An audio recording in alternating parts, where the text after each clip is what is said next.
Gwyn stood at the edge of the circle and contemplated the place where Arian Wen may have ended her journey from the kitchen sink. He imagined her silver body whirling in a tide of black, greasy water, and he was filled with helpless rage. Thrusting his hands deep into his pockets, he stepped away from the hawthorn circle and began to stroll up the mountain. As the track wound upwards, so the field beside it sloped gently down towards the valley until, a mile beyond the farmhouse, on a sharp bend, there occurred a sheer drop of 10 metres between the track and the field below. Here Gwyn stopped, where the low stone wall gave some protection for the unwary. There was something hard in his right pocket. He withdrew his hand and found that he was holding the broken horse. It must have slipped into his pocket by accident the night before. He stared at the poor broken thing and then looked back at the farmhouse. A wreath of smoke streamed from the chimney into the blue sky. A blackbird sang in the orchard, and he could see his mother hanging out washing. A breeze had set the pillow slips flying and the pink curtain flapping from the upstairs window. It was such a peaceful, ordinary scene.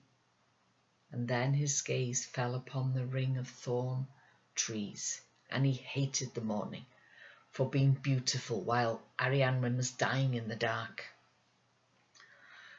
Gwyn swung out his right hand and hesitated. The horse seemed to be staring at him with his wild, lidless eyes, inviting him to set it free. Its maimed mouth was grinning in anticipation. All at once, Gwyn felt afraid of what he was about to do, but his grasp slackened, and in that moment a gust of wind tore the horse away, and his hand tightened on the empty air.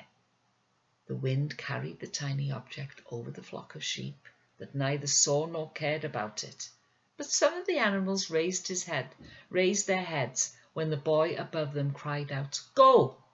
Go then, and bring her back to me if you can. Arian Wen! Arian Wen! Arian Wen!"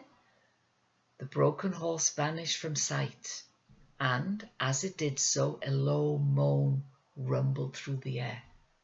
A black cloud passed through the sun, and the white sheep became grey.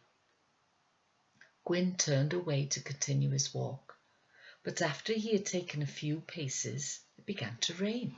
Only a few drops at first, and then suddenly it was as if a cloud had burst above and water poured down upon his head in torrents. He began to run back down the track, and by the time he reached the house, the rain had become a hailstorm. His mother was bundling in the wet washing back into the kitchen, and he took an armful from her, fearing that it was he who had brought the storm upon them. The storm it was, sudden, frightening, and ferocious. It beat upon the windows, it tore into the barn roofs, caused the cattle to shift and grumble in their stalls. It took the gates until they opened, and terrified sheep pouring into the garden and the yard. The hens shrieked and flapped, battered soaking wings as they ran to the hen house. And once they did not stop their noise, and once there, they didn't stop their noise. They added their voice to the terrible discord of the other animals.